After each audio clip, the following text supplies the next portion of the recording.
அனைவருக்கும் வணக்கம். வார இதழ் ஒன்றில் எழுத்தாளர் திருப்பூர் கிருஷ்ணன் கலை இழந்த வாழ்க்கை என்று ஒரு கட்டுரையை எழுதியிருக்கிறார். அது ஒரு தொடரினுடைய ஒரு பகுதி.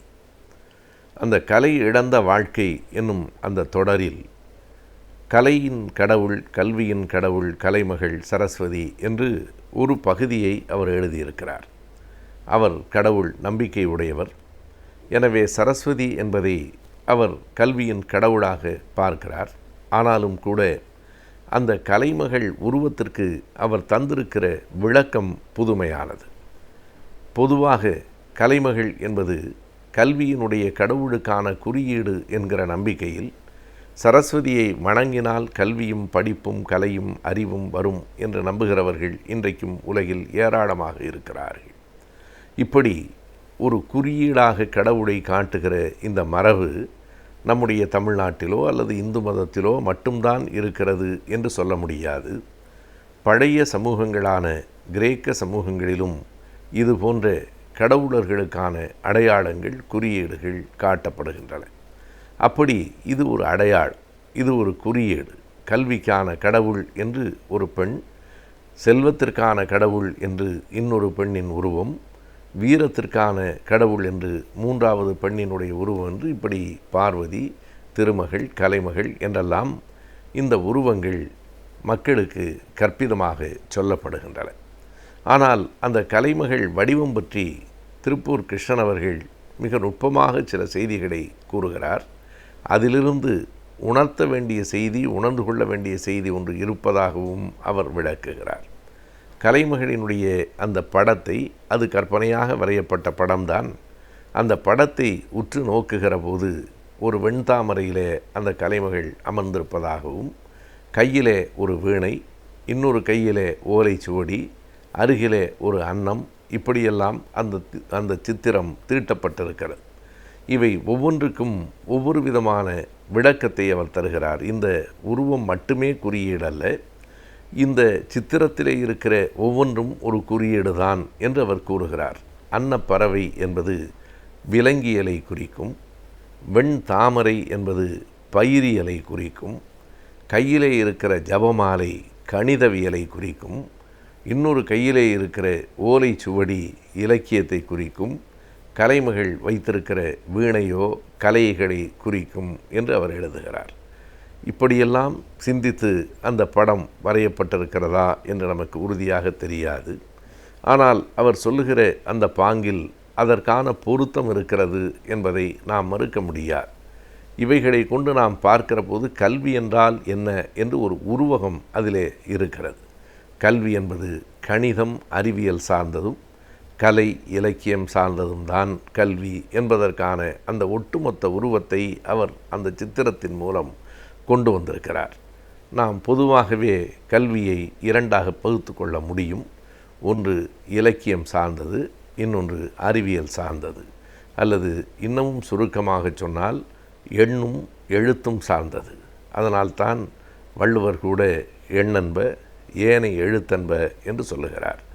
எண் என்பது ஒரு விதமான அறிவியல் சார்ந்த கல்வி என்றால், எழுத்து என்பது இலக்கியம் சார்ந்த கல்வி. நம்முடைய உடற்கூறு இயல் பற்றி சொல்லுகிற மருத்துவ அறிவியல் கூட மூளை என்பது இரண்டு பகுதியாக இருக்கிறது. வலப்பக்க மூளை, இடப்பக்க மூளை. வலப்பக்க மூளை இடப்பகுதியை இயக்குகிறது, உடம்பின் வலது பகுதியை இங்கே இருக்கிற இடப்பக்க மூளை இயக்குகிறது என்று உடற்கூறியல் நமக்கு கூறுகிறது. இதில் ஒரு பக்கத்தினுடைய மூளை அறிவியல் சார்ந்ததாகவும் இன்னொரு பக்கத்தினுடைய மூளை கலை, இலக்கியம் சார்ந்ததாகவும் இருக்கிறது என்பதுதான் அறிவியல் தருகிற செய்தி என்றால், அந்த அறிவியலின் அடிப்படையிலே தான் இந்த சித்திரத்திற்கான விளக்கத்தை அந்த கட்டுரை ஆசிரியர் தருகிறார். அங்கே இருக்கிற அன்னப்பறவை, அதில் இருக்கிற கற்பிதங்கள், அதில் இருக்கிற நம்ப முடியாத புராண பகுதிகள், இவைகளையெல்லாம் நாம் நன்றாக அறிவோம். பிள்ளையார் என்று ஒரு படம் வரைந்து அவருக்கான வாகனம் மூஞ்சூறு என்று சொல்லுகிற போது கடவுளை அவர்களே கேலி செய்கிறார்களோ என்று சில வேளைகளில் நமக்கு தோன்றும். அதுபோலத்தான் கலைமகளுக்கு அன்னம் அருகிலே இருக்கிறது என்றால், அந்த அன்னத்தை நீங்கள் வெறும் பறவையாக பார்க்காமல் அது விலங்கியல். ஏனென்றால் பறவைகள் விலங்குகள், நீரினங்கள் இவைகளெல்லாம் சேர்ந்தது தான் விலங்கியல். அதை ஆங்கிலத்தில் சொல்ல வேண்டுமென்றால் ஜுவாலஜி என்று சொல்ல வேண்டும். தாமரை பூ என்பது ஒரு பூவினுடைய, பயிரினுடைய, தாவரத்தினுடைய ஒரு குறியீடு. அதனை தாவரவியல், பாட்டனி என்று சொல்லலாம். இவை இரண்டையும் சேர்த்தால் பயாலஜி என்று சொல்லலாம். அதற்கு பிறகு இந்த கணக்கு தான் அறிவியலுக்கு அடிப்படை. கணக்கே அறிவியலாகாது. ஆனால் கணக்கு இல்லாமல் அறிவியல் என்பதே கிடையாது. கணக்கு என்பதை பொதுவாக the queen of the sciences என்று சொல்லுவார்கள். அறிவியலின் அரசியே கணிதம்தான் என்பார்கள். கணக்கு இல்லாமல் எந்த அறிவியலும் இல்லை. எனவே கையில் இருக்கிற ஜபமாலை எத்தனை முறை அது உருட்டப்படுகிறது என்பதே கணக்கு தான். எனவே ஜபமாலை என்பது கணக்கு என்று சொல்லுகிற போது கணக்கு, விலங்கியல், பயிரியல் என்கிற அந்த அறிவியலினுடைய அடிப்படையான 3 செய்திகள். ஏனென்றால் அறிவியலினுடைய மிக அடிப்படை கூறுகள் என்றால் நாம் இயற்பியல், வேதியியல் என்று சொல்லலாம். அவை எல்லாவற்றுக்கும் கணிதம்தான் அடிப்படை. இன்னொரு பக்கத்திலே உயிரியல் என்று சொன்னால் அதற்கு விலங்கியலும் பயிரியலும் தான் அடிப்படை. ஆகையினால் அவை ஒரு பக்கமாகவும், ஓலை சுவடி என்பது இலக்கியம், வீணை என்பது கலையின் குறியீடு என்று சொன்னால் கலையும் இலக்கியமும் தான் இன்னொரு புறத்திலேயும். இதனை ஆங்கிலத்திலே சயின்ஸ் அண்ட் ஹியூமனிட்டிஸ் என்று சொல்லுவார்கள். இவை இரண்டின் கலவையாகத்தான் அந்த சித்திரம் வரையப்பட்டிருக்கிறது என்று சொல்லுகிற திருப்பூர் கிருஷ்ணன் அவர்களினுடைய கற்பனையோ அல்லது அந்த கலைமகள் படத்தை வரைந்தவரினுடைய கற்பனையோ எது என்று நமக்கு தெரியாது. ஆனால் இந்த கற்பனைகள் கல்விக்கு பொருத்தமான ஒன்றாக அமைந்திருக்கிறது. ஆனால் இதிலிருந்து நாம் அறிந்து கொள்ள வேண்டிய மிக முக்கியமான செய்தி ஒன்று இருக்கிறது. எதை நாம் உணர்ந்து கொள்ள வேண்டும் என்றால், இவைகளையெல்லாம் வணங்குவதால் உங்களுக்கு கல்வியும் அறிவும் வந்துவிடாது.